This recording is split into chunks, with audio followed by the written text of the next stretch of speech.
기도입니다. 이렇게 읽어드리고 시작하겠습니다. 주님, 때때로 병들게 하심을 감사드립니다. 가능할까요? 네, 그렇게 시작하는 기도예요. 때때로 병들게 하심을 감사합니다. 그로 인해 저의 연약함을 깨닫습니다. 가끔 고독의 수렁에 내던져 주심도 감사합니다. 그곳에서 주님을 만납니다. 일이 계획대로 되지 않게 비틀어 주심도 감사합니다. 힘들죠. 감사하기. 비틀어 주심도 감사합니다. 일이 안 됐는데도요, 오히려 그것 때문에 그 일로 인해서 저의 교만했던 행동을 깨닫고 회개합니다. 아들, 딸이 걱정거리가 되게 하시고 부모와 친구가 짐처럼 버겁게 하시니 감사합니다. 그래서 주님만 바라봅니다. 땀과 고생의 잔을 맛보게 하심을 감사합니다. 주님의 사랑을 더욱 분명하게 깨닫습니다. 주님, 감사할 수 있는 마음 주시니 감사합니다. 간단하지만은 우리를 대신해서 참 우리가 드려야 될 우리가 처한 상황에서 그런 고백이지 않나 이런 생각도 들었습니다. 감사할 수 있는 마음을 주셔서 감사합니다. 살다 보면은 누구에게나 어려운 문제들이 특별히 하나가 아니라 겹치기로 올 때 견디기 어렵습니다. 정말 산 넘어 산이라는 얘기가 있잖아요. 그런 때 정말 한숨 나오고 원망 나오고 낙심이 됩니다. 정말 힘들죠. 근데 잘 보면은 동일한 거의 비슷한 상황, 더 안 좋은 상황인데도 거기서 감사하는 사람이 있고, 오히려 유유히 전에 그 살아왔던 삶의 어떤 모습 속에서 지금 너무 힘들고 어려운데도 불구하고 그냥 편안하게 받아들이고 오히려 감사로 표현하는 그런 사람이 있어요. 참 그런 사람들은 대단해 보이지 않습니까? 그리고 어떤 사람은 그보다 훨씬 못한 일이 자기 앞에 있고 작은 어려우고 힘든 일인데도 여지없이 무너져서 불평하는 사람이 있어요. 마음이 무너지고 또 입술이 무너진 거죠.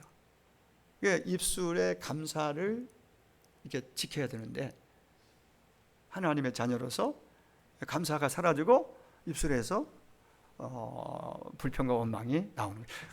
그래서 그 두 가지 스타일의 삶을 유심히 보면은 이게 하루아침에 된 게 아니라 오랜 시간 살아오면서 생겨난 하나의 습관이더라 이 말이죠. 그게 무서운 겁니다. 바꾸지 않으면 계속 그 모습으로 갑니다. 그래서 하나님께서 주일 예배나 또 이렇게 공동체 예배를 통해서 절기 예배를 통해서 그 습관을 이렇게 나의 모습을 보고 습관을 좀 잘 들여가도록 세우도록, 결국 그게 나에게 내가 행복하고 그런 모습을 보는 하나님도 행복하시도록, 내가 짜증내고 원망하고 막 낙심하고 그러면 그 모습 지켜보는 부모님도 힘들고 하나님도 힘들어요. 보는 사람들이 정말 같이 힘들어져요. 뭐 힘들죠. 다 힘들지 않은 사람은 없습니다. 힘든 게 다 있습니다. 좀 무게의 차이가 있을 뿐이고 종류가 다를 뿐이지 누구에게나 문제는 있고 아픔도 있습니다. 여러분, 한 뱃속에 나온 자녀들도 보십시오.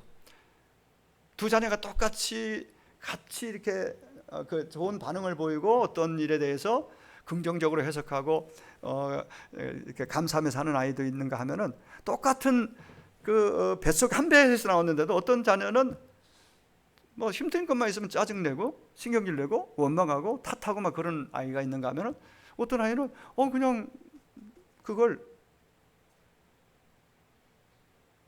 감사함으로 그냥 이렇게 잘 소화하고 그냥 더 좋은 앞으로의 미래가 펼쳐질 거에 대한 기대를 가지고, 그게 이제 그런 어떤 해석과 그런 스타일이 기독교적인 성경적인 그런 정말 그리스도를 주로 믿는 사람의 어떤 정서, 그리고 그런 어떤 삶의 스타일이 그렇게 나아가야 될 줄 압니다.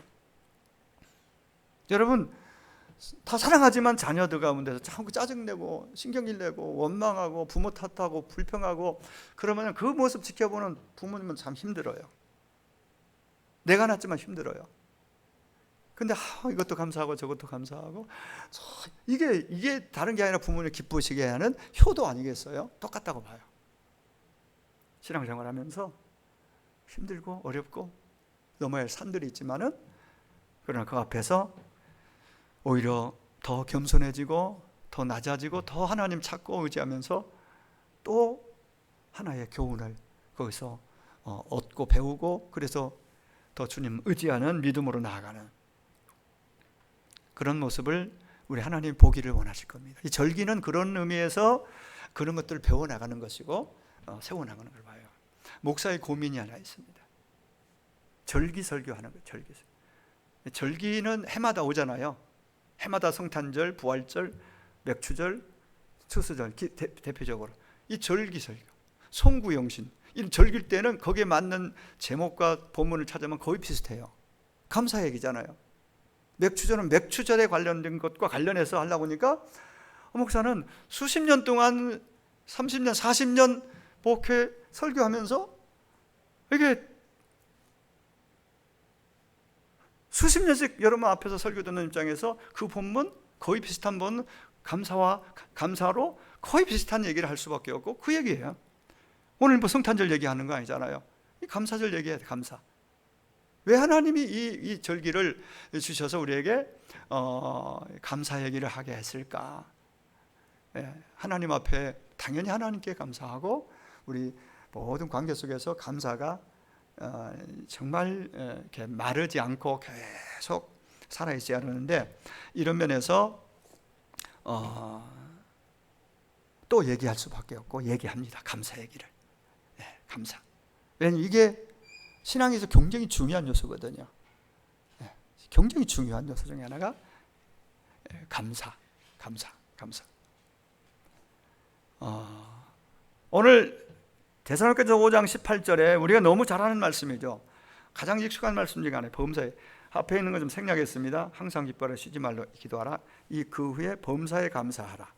이것이 그리스도 예수 안에서 너희를 향하신, 우리들을 향하신, 중요한 것은 그 다음이에요. 하나님 뜻이랍니다. 다른 건 차차하고 하나님의 뜻이라고 구체적으로 거기가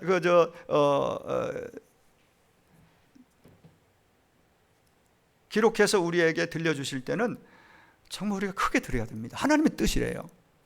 물론 하나님의 모든 명령을 듣고 우리가 그 명령에 순종하고 따르는 것이 당연히 하나님이 우리를 위해서 주신 말씀이기 때문에 그게 우리가 받아야 될 자세고 또 당연한 그런 마음이고 태도라고 봐요. 근데 특별히 오늘 살전 5장 18절은 분명히 하나님의 뜻이라고 아주 선명하게 우리에게 선을 그어서 말씀해 주십니다. 그게 감사가 하나님의 뜻이래요. 그것도 범사감사. 이 범사라는 원어적으로 들어가 보면 범사 이 말은 그냥 모든 상황과 모든 환경을 다 일컬어서 모든 일에, 아까 읽어드린 제가 기도문, 누군가의 기도문 읽어드렸잖아요. 병들었는데 왜 감사해요? 병들게 하심을 감사합니다. 고독의 수령에 내던져진 것 같은 그런 상황에서 어떻게 감사가 돼요? 계획대로 되지 않고 모든 게 뒤틀리는데 어떻게 감사해요? 그 모든 환경들, 자녀가 속썩이고 있는데, 남편이 그런데 감사하래요. 다 잘해서 감사하는 건 일반적으로 누구나 할 수 있는 거예요.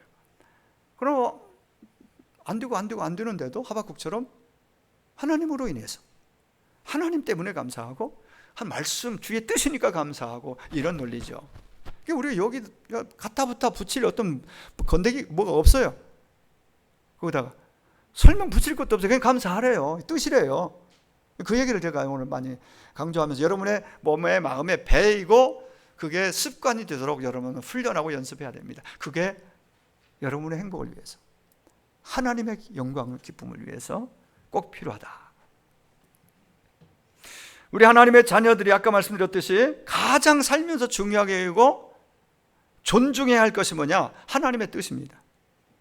내 뜻이 아니에요. 내 감정도 아니에요. 현대인들의 삶 속에는 자기 감정, 자기 뜻이 이게 최고예요. 항상 자기가 그 위치에 가 있어요. 하나님 믿어도 하나님은 차선이에요. 차선. 필요한 때 구하고 찾는 분처럼 여겨져요. 하나님이 최우선에, 하나님이 먼저라면은 많은 부분에서 우리는 이미 변화가 되어야 하였고 많은 복들을 더 많이 누리게 되었을 것입니다. 무슨 일이든지 자기 뜻대로 하려고 고집 부리지 말고 하나님 아버지의 뜻을 따라 사는 것이 지혜요 복이라고 성경은 참 복이라고 말해요. 그게. 자, 다시 말씀드리면 왜 우리가 하나님의 뜻을 구하고 하나님의 뜻을 배우고 절기를 통해서 하나님의 뜻이 무엇인가? 그래서 혹시 좀 수천 년 전에 그 맥추절 얘기만 좀 그 구약적 거기에 그 설명으로 끝날까 봐서 더 현실적으로 맞게 신약의 오늘 사도전 5장 18절을 거기다 같이 본문을 세운 거예요. 그 얘기가 그 감사 얘기니까. 왜 우리가 하나님 뜻을 따라서 사는 것이 복이고 그렇게 해야 되느냐?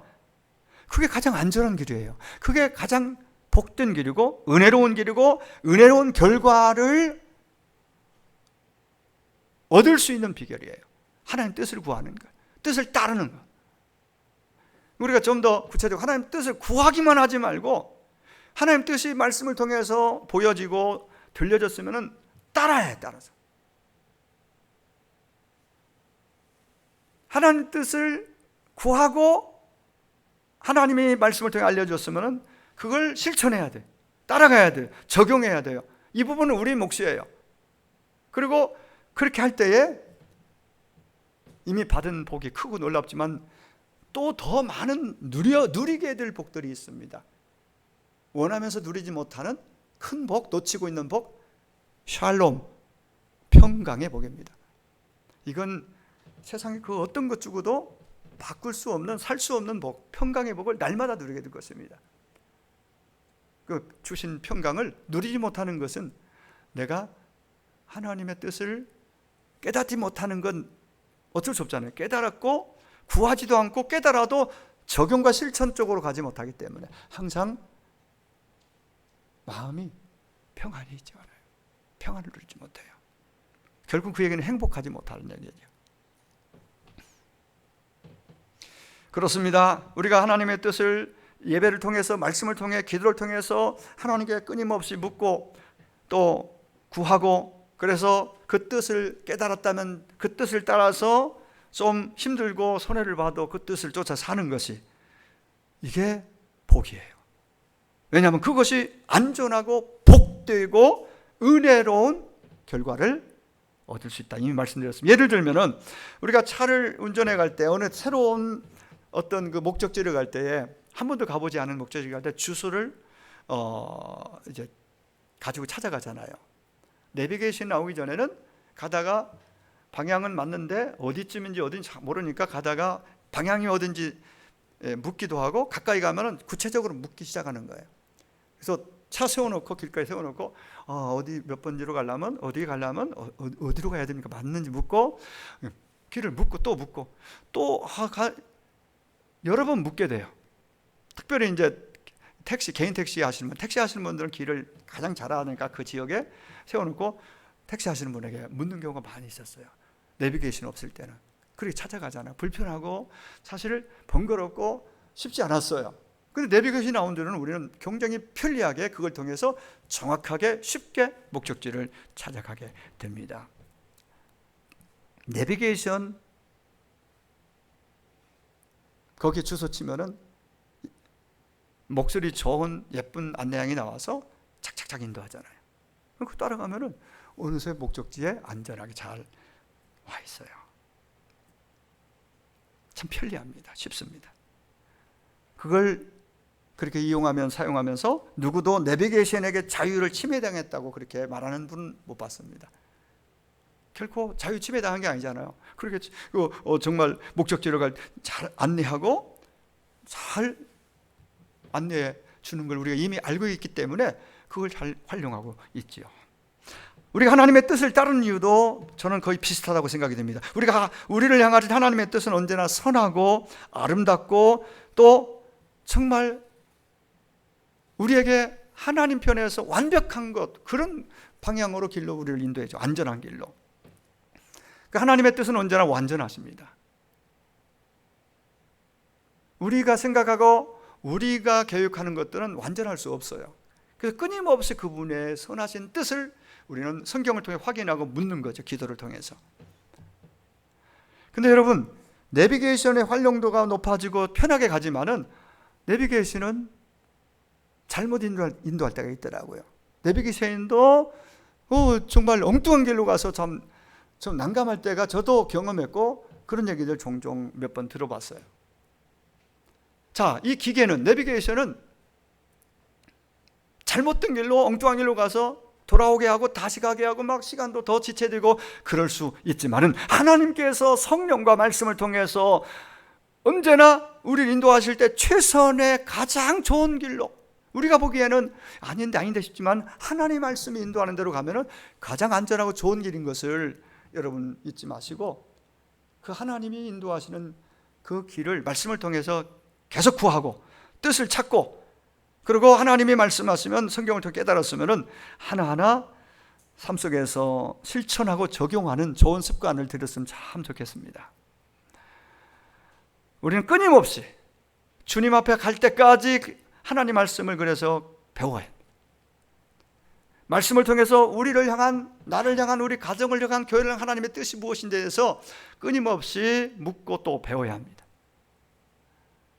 그냥 자기 생각으로, 자기 감정으로 막 말하고 그렇게 가면은 결국은 후회하게 돼 있어요. 하나님의 뜻이 아닌데, 하나님 말씀과 어긋났는데, 대부분의 원망 불평은 하나님께 어긋난 짓입니다.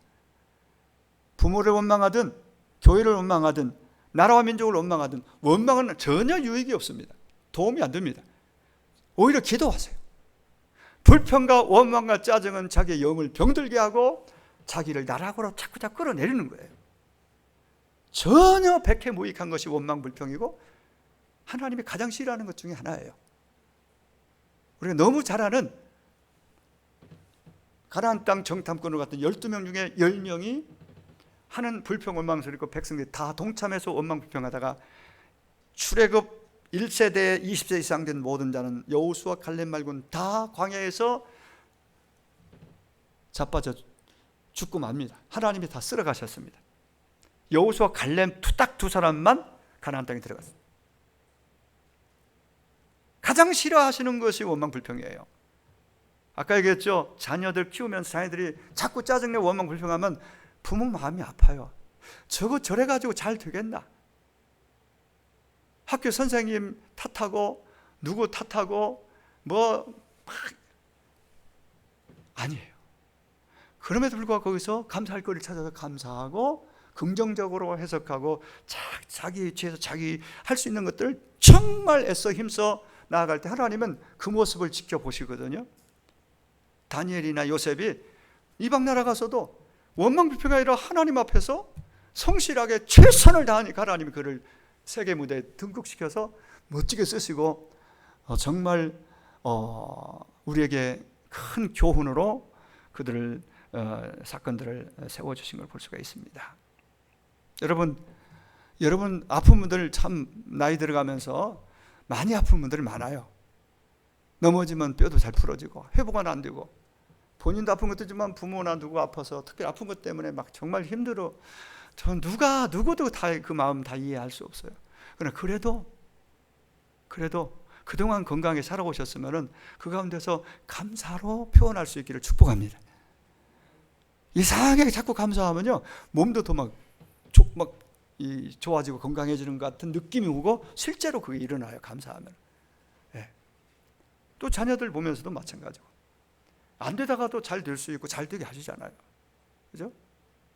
그러니까 자꾸 그 자리에 머물러 있지 말고 그 다음에 열릴 하나님의 여러 은혜의 문, 축복의 문을 바라볼 수 있어야 됩니다. 하나님의 자녀인데 하나님이 이끄시는데 이러다가 여기서 끝나고 망하는 거 아니다. 하나님이 반드시 다시 일으키시고 열어주실 것이다는 그게 믿음이 아니겠어요? 그게 우리가 품어야 될 믿음입니다. 이런 사람들은 이 믿음이 있으면 감사하게 됩니다. 감사가 나옵니다. 18세기 영국의 유명한 시인 조지 허버트라는 사람이 있는데 이 사람의 멋진 시를 짧은 시지만 제가 한번 소개합니다. 간단한데 임팩트가 있어요. 하나님, 당신은 내게 너무 많은 것을 주셨습니다. 진짜 많은 것이 다 있어서 그렇게 얘기하는 거 아니에요. 그는 이렇게, 하나님 당신 내게 너무 많은 걸 주셨습니다. 이제 한 가지만 더 주십시오. 반전이 있습니다. 뭘까요? 감사하는 마음을 주세요. 지금의 상황과 자리에서 돌아보면서 감사거리로 그 해석하고 감사거리로 표현할 수 없다면 앞으로 감사할 일이 있어도 감사하기 어려워요. 여러분 지금의 상황에서 몸이 아프고 자녀가 속쓰고 이것저것 저것저것 이것저것 사업과 직장과 미래와 모든 것들이 막 어떻게 할까 하는 막 눌림이 있고 막 캄캄한 그 상황 속에서도 아까 드린 그런 고백들은요, 상황이 다 좋아지고 다 그래서 비로소 감사한 거 아니에요. 하박국의 감사가, 여러분 하박국 3장의 마지막 부분은 다 나라는 지금 막 풍전등화 같은 상황, 나는 다 빼앗기고 다 방하고 앞으로 지금 펼쳐질 미래가 지금 하나님 심판이 예고되고 다 지금 이제는 나라는 끝난 상황이에요. 근데 그 상황 속에 그는 없고 이것도 돌아보면 다 없어, 다 빼앗기고 없어 다 날아가고 아무것도 없어. 그런데 하나님, 그럼에도 감사하는 것은 환경보호 감사하는 것이 아니라 하나님이 나의 하나님 되심으로 인하여, 하나님으로 인하여 감사, 즐거워하고, 그리고 감사가 가능해졌다 이 말이죠. 그리고 마침내 그가 감사했던 대로 다시 회복의 은혜들이 주어지는 것을 역사 속에서 우리에게 보여줍니다. 하나님, 제게 이미 너무 많은 걸 주셨습니다. 누리고 지금까지 살아온 삶 속에 많은 것들 하나님 주시고 누렸습니다. 가장 큰 것은 예수, 복음, 영생을 주신 것입니다. 그걸로 모든 것 다 주고도 갚을 수, 비교할 수 없는 그 큰 것을 받았고, 그 외에도 그 잔잔한 것도 얼마나 많이 주셨는가. 지금까지 현재도 그러한 볼 수 있는 눈이 열리기를 축복합니다. 받은 사랑과 은혜와 그 모든 것들을 우리가 처음 느끼고 깨닫는 그 눈이, 마음이 열렸으면 좋겠습니다. 하나님, 거기다 한 가지만 더 주세요. 뭘 더 달라고요? 감사하는 마음 주세요. 그래서 날마다 감사하며 살겠습니다. 우리의 기도 제목이 되기를 간절히 원합니다.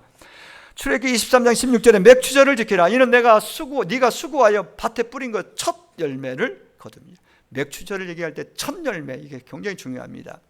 이게 부활하신 주님하고도 이게 맥을 줄기를 같이 합니다. 부활의 주님과 연결이 돼요. 그래서 오늘 제목은 맥추감사절의 부활, 복음적 의미, 이렇게 제목이 정해졌는데, 이 맥추절이라는 용어 잠깐 말씀드릴게요. 그래도 맥추절 용어는 원래 처음 거둔 보리를 이용하여 제사를 드리기 때문에 그냥 보리 첫 단을 갖다 드리면서 그래서 맥추절이라고 이름이 붙여졌고, 여기에는 이 첫 단을 가지고 와서 하나님 앞에 올려드리면서 내 삶이, 농사짓고 먹고 살아온 모든 것이 하나님의 은혜였습니다. 햇빛 주시고 비를 주시고 공기를 주시고 모든 것 다, 모든 자연, 모든 것을, 그리고 농사 지을 수 있는, 직장 생활할 수 있는, 또 가정 생활할 수 있는 모든 건강과 호흡과 모든 것 주신 것, 모든 것이 하나님의 은혜라는 이 개념이 있는 거예요. 내 생명을 여기까지, 오늘까지 이끌어 주시고 그 은혜에 대해서 감사하는 그런 고백이 이 안에 있습니다. 77절 곧 맥추의 초실절을 지키라. 출애굽기 23장 22절에 이 초실절은 맥추절을 77절이라고도 하고 초실절이라고도 해요. 오순절이라고도 여러 명칭으로 같은 절기를 얘기하는데, 이 초실절이라는 말은 비쿠림, 히브리어로 비쿠림이라는 단어로 사용되었는데, 이스라엘 땅에서 이스라엘 백성들이 심어서 거두게 된 모든 소사물의 첫 것, 첫 열매, 첫 것은 하나님께 드리는 그런 의미에서 초실절, 첫 보리, 첫 단, 첫 열매, 그런 신앙생활하면 그게 굉장히 성경의 중요한 사상입니다. 중요한 하나의 메시지가 그 안에 있는데, 우리가 시간에 있어서 일주일의 첫날이 주일이잖아요. 주일 지키는 신앙이 이런 바탕을 가지고 있다고 봐요. 하나님 앞에 수고하여 얻은 게 11조를 드리는 것도 그런 의미 있습니다. 하나님이 나의 하나님 되십니까? 하나님이 주신 은혜로 한 달을 수입 직장 생활을 하고 경제 활동을 하고 이 모든 것들이 하나님의 주권을 철저하게 고백하고 인정하는 것이 주일을 하나님 앞에 올려드리고 예배 신앙이고 주일 신앙이고 11조 신앙이고 천열매를 드리는 신앙이라 그렇게 설명을 덧붙일 수가 있습니다. 여러분, 맥추절의 복음적 의미는 하나님 중심의 신앙, 철저하게 하나님의 하나님 되심을 인정하고 고백하는, 그러니까 회복을 우리가 여기서 원하고 나아가야 됩니다. 이 절기를 통해서, 추수절이나 맥추절을 통해서 이게 원래의 자리로 돌아가는 거예요. 하나님 관계가 살다 보니까 이만큼 하나님은 믿기는 믿는데 소홀히 되고 이게 좀 이렇게 뭐가 갭이 생기고 또 이게 멀어져 있어요. 교회도 다니지만은 뭔가 약간은 어색해요. 기도도 약해지고 말씀도 약해지고 신앙생활 전체적으로 그런 부분들을 다시 땡겨서 회복시키고 하나님 중심으로 갖다 놓는 것이 절기에서 굉장히 중요하다, 이렇게 저는 좀 더 적용해서 해석을 합니다. 여러분, 세상은 갈수록 얼마나 화려해지지만 하나님 중심에서 멀어지는 문화가 펼쳐지고 있습니다. 다양한 문화, 좋은 문화도 있지만은 대체적으로 우리가 보여지는 그 문화들은 하나님을 빼버리고 그 속에 인간 중심, 인본주의, 사람이 중심된 그런 문화로 더 확대되고 있고 더 지금 활개치고 있는. 그 중에 하나가 뭐냐면요, 좀 요즘에 어제도 서울에서 퀴어 축제를 한쪽에서 하고 한쪽에서는 퀴어 축제 반대 집회를 했는데, 이런 현상들 전에는 상상도 못했던 거잖아요. 그것이 여러 가지 모습들로 지금 하나의 문화라는 그런 성격으로 사람들에게 스며들고 있는 겁니다. 근데 그게 단순히 그것만 보여주는 것이 아니라 동성애와 또 여러 가지 성소수자라는 이름으로 동성애자들이 그걸 통해서 자꾸 자기 포지션을 넓혀가고 그 합리화하고 그러면서, 이건 굉장히 위험한 거거든요. 유럽을 봐도 그렇고요, 다른 이미 거의 다 정복됐습니다. 이게 다 들어갔습니다. 우리는 지금도 법으로 제정하지 못하도록 막아서고 있고 막아내야 됩니다. 오늘 인터넷 신문에도 보니까 사진이 뜨길래 보니까 두 여성 모습을 했는데 동성끼리 결혼해서 동성끼리 애를 가졌대요. 이걸 우리가 어떻게 해석해야 돼요?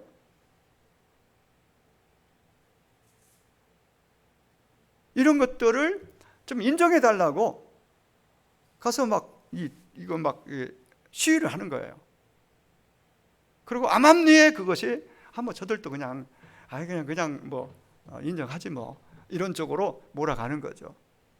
그리고 거기다 대고 법까지 통과돼 버리면은 그 다음은 너무너무 우리 신앙에도 믿음 생활에도 많은 큰 지장과 엄청난 하나님 앞에서 이건 해서는 안 될 일이기 때문에 더 많은 사람들이 20만 명이 모여서 반대 집회를 한다는 그러한 얘기를 어제 그렇게 서울시청 앞에서 그렇게 한 걸로 알고 있습니다. 자, 황금 만능주의, 만몬주의 사상, 이것은 예수님 당시에도 있었고 하나님과 재물, 돈을 같이 섬길 정도로 사람들이 돈의 매력이 있고 힘이 있습니다. 지금은 더 심하죠.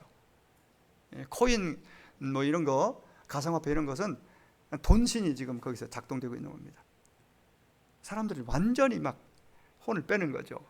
하루아침에 어떻게 되겠다는. 폭력과 마약과 다양한 폭력 중심의 스포츠가 이제 횡행하고 있습니다. 이런 문화 속에서 그리고 우리 자녀 세대를 어떻게 믿음을 지켜낼 것인지, 우리가 하나님 중심으로 빨리 돌아서서 정말 제대로 세우지 않으면은 너무 어려운 시대를 우리가 지내고 있습니다. 이 배후에는 치밀한, 이 세상의 가짜 왕 사단의 치밀한 전략이 있다는 거 우리는 잊지 말아야 되겠습니다. 하나님 중심이란 궤도를 벗어나서 이탈하고 있는 이러한 세상, 이런 문화 속에 우리가 어떻게 정말 돌이킬 수 있을까? 어떻게 해야 될까? 답은 하나님께 있고 말씀에게 있다고 봅니다. 영적 기본기로 돌아와야 됩니다.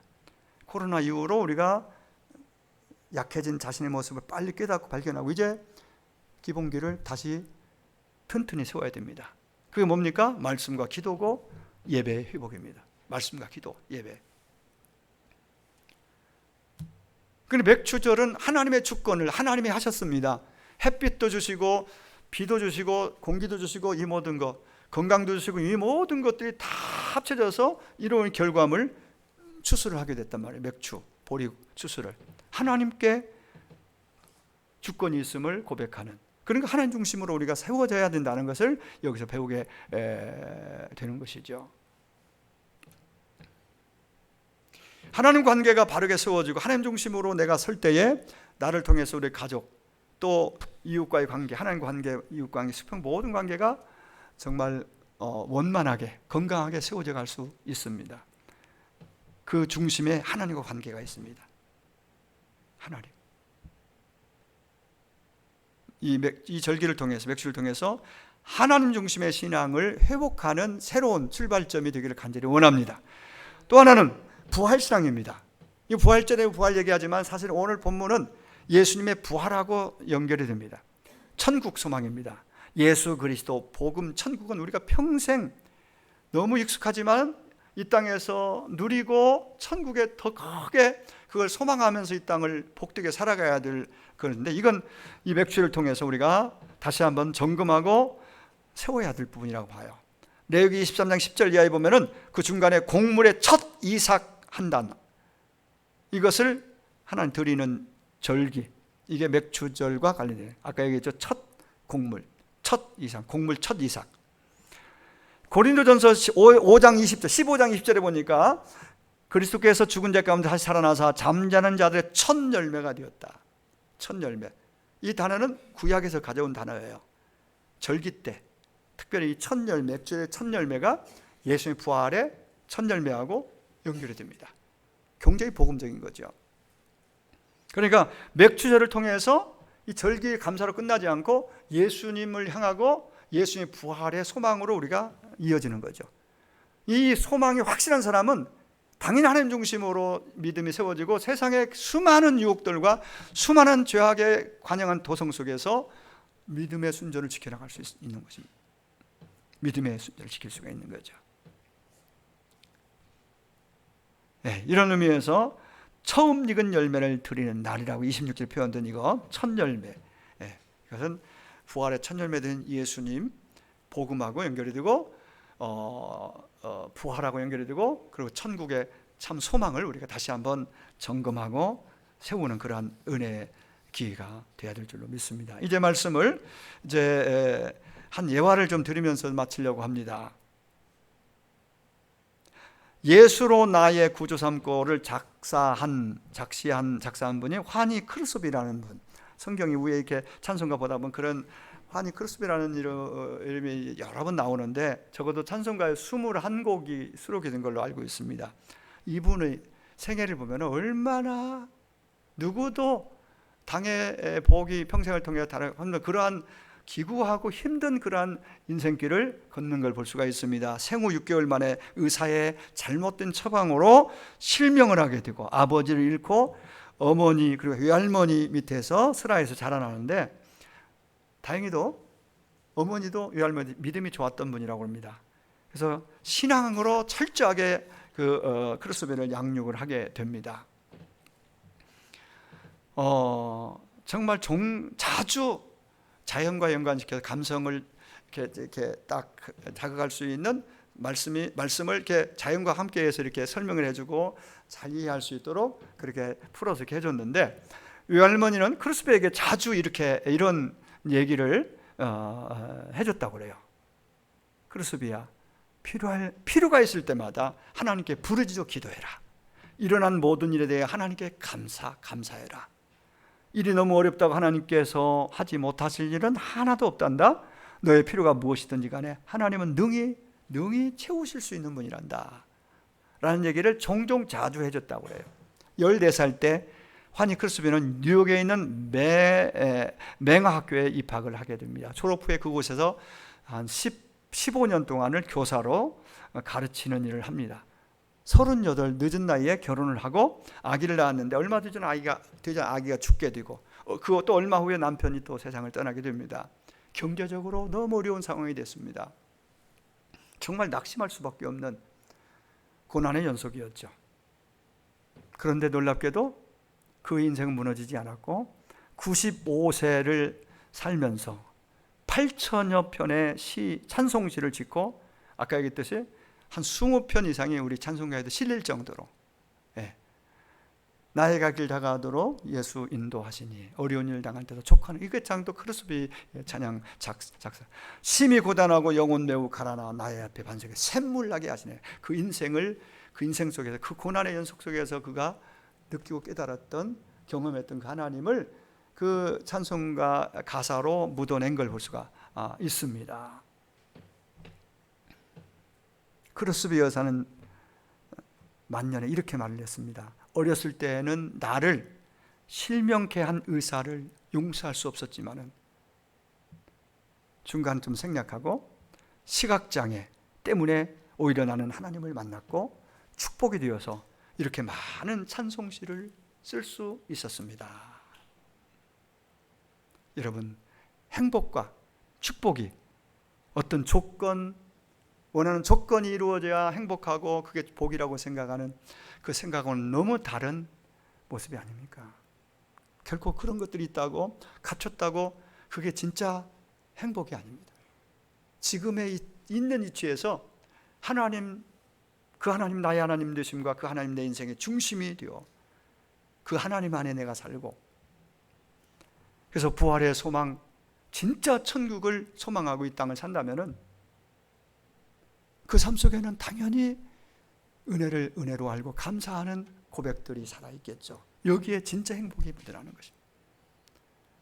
저도 여러분도 오늘부터 들은 거 깨달은 거 있다면은 하나라도 적용하고 실천해서 전반기보다 후반기가 더 믿음이 세워지고 더 회복되고 또 감사가 더 많아지고 하나님 중심으로 부활 소망으로 정 복음으로 여러분 성도 더 든든히 세워져서 내가 더 행복해졌다고, 더 기쁘게 살게 되었다고, 더 감사하다고 이런 고백들을 우리 모두가 드릴 수 있게 되기를, 연말에 가서 꼭 그렇게 드릴 수 있게 되기를 주의 이름으로 축원합니다. 우리 같이 기도하겠습니다.